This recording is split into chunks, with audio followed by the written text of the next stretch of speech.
In 1943, a 17-year-old Swedish boy named Ingvar Kamprad started selling matches, pens, and seeds door to door. By 2023, the company he built, IKEA, had become the world's largest furniture retailer, generating over $50 billion in annual revenue. The business model was radical and seemed completely backwards. Traditional furniture stores delivered fully assembled furniture to your home. IKEA made you drive to a warehouse, find your own furniture in flat boxes, transport it yourself, and assemble it at home with confusing instructions. Customers hated this at first. Why would anyone pay for furniture they had to build themselves? But the prices were so low compared to traditional furniture that people accepted the trade-off. Labor costs dropped to nearly zero when customers did all the work. This is the story of how IKEA turned customers into unpaid assembly workers and became the dominant furniture company on earth by making shopping deliberately inconvenient but impossibly cheap. If you want to understand how companies succeed by transferring work to customers, subscribe to SnapOldBusiness now. Let's get into how IKEA built an empire on flat-pack furniture and Swedish meatballs. Ingvar Kamprad grew up on a farm in rural Sweden during the Great Depression. His family was poor. He started buying matches in bulk from Stockholm and reselling them to neighbors at a profit when he was just 5 years old. By age 17 in 1943, he had saved enough money to register a company. He called it IKEA, an acronym using his initials I and K, plus the first letters of Elmträd and Agenred, the farm and village where he grew up. Initially, IKEA sold anything Kamprad could source cheaply and resell at a profit. Pens, wallets, picture frames, watches, jewelry, nylon stockings. The products didn't matter. The business model was simple arbitrage. Buy low, sell high through mail-order catalogs. In 1948, Kamprad added furniture to the catalog. This decision changed everything. Furniture had much higher prices and profit margins than pens and wallets. A single table sale generated more profit than selling 100 pens to different customers. The problem was logistics. Shipping fully assembled furniture was expensive. Tables and chairs took up enormous space in trucks. Shipping costs ate into profit margins significantly. Kamprad needed a way to reduce transportation costs dramatically, or the furniture business would never scale profitably. In 1956, an IKEA employee named Gillis Lundgren was loading a table into his car to photograph it for the catalog. The table wouldn't fit in the car fully assembled. Lundgren removed the legs to make it fit and had a revelation. If customers assembled furniture at home, IKEA could ship everything in flat boxes. Flat boxes stacked efficiently in trucks. Transportation costs would drop by over 70% per item. This was the breakthrough that made everything possible. Kamprad immediately redesigned the entire furniture line for flat-pack shipping.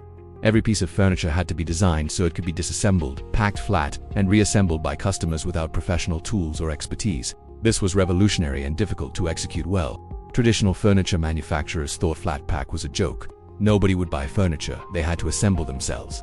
Furniture shopping was about buying something that arrived ready to use. Kamprad was proposing customers do unpaid labor to save money. It seemed insane. But Kamprad understood something competitors missed. Most people cared more about price than convenience.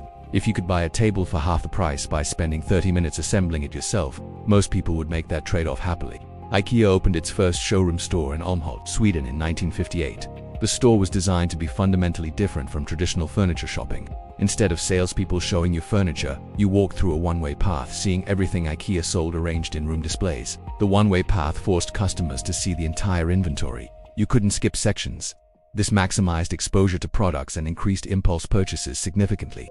Traditional stores let you wander anywhere. IKEA controlled exactly what you saw and in what order you saw it. After walking the showroom, customers wrote down product codes and went to the warehouse section where flat-pack boxes were stacked on industrial shelving.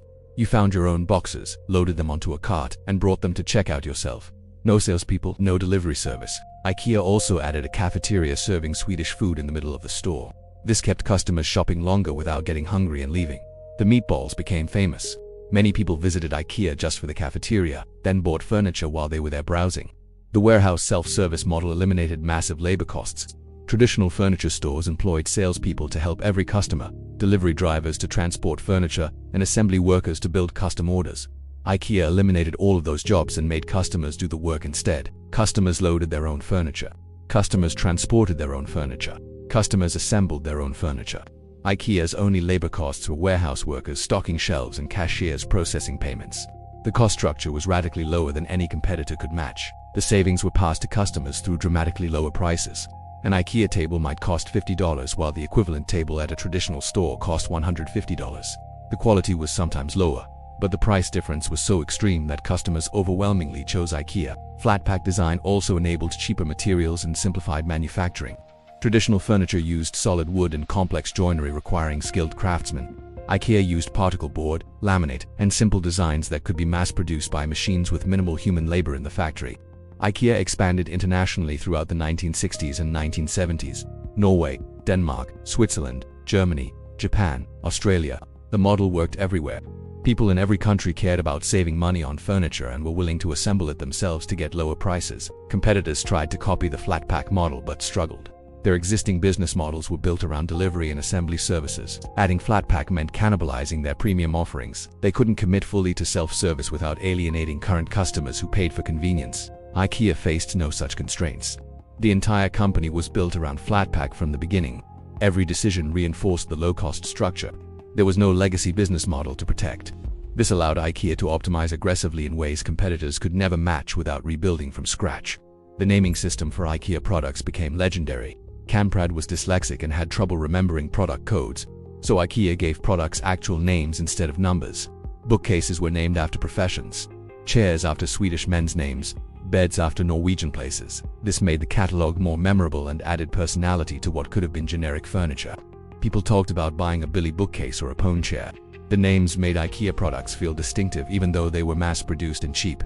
IKEA also pioneered the idea of furnishing entire rooms with coordinated affordable pieces instead of buying individual expensive items over years.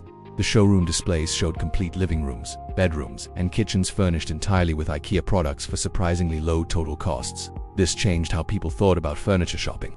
Instead of buying one expensive couch and living with mismatched furniture for years, you could furnish an entire apartment with new coordinated IKEA furniture for less than one traditional couch would have cost.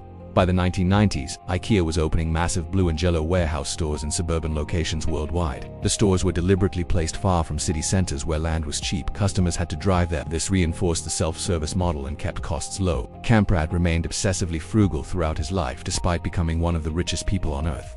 He flew economy class. He drove a 15-year-old Volvo. He bought clothes at flea markets. This culture of extreme frugality permeated IKEA and kept costs ruthlessly controlled at every level. Here's what the IKEA story teaches. Transferring work to customers can be a viable business model if the savings are extreme enough. People will do significant unpaid labor if it saves them enough money compared to the alternative. Second, you can win by making the shopping experience worse if you make the product dramatically cheaper. IKEA made shopping inconvenient, exhausting, and time-consuming, but the prices were so low that customers accepted the trade-off and kept coming back. Third, commitment to a business model matters more than incrementalism.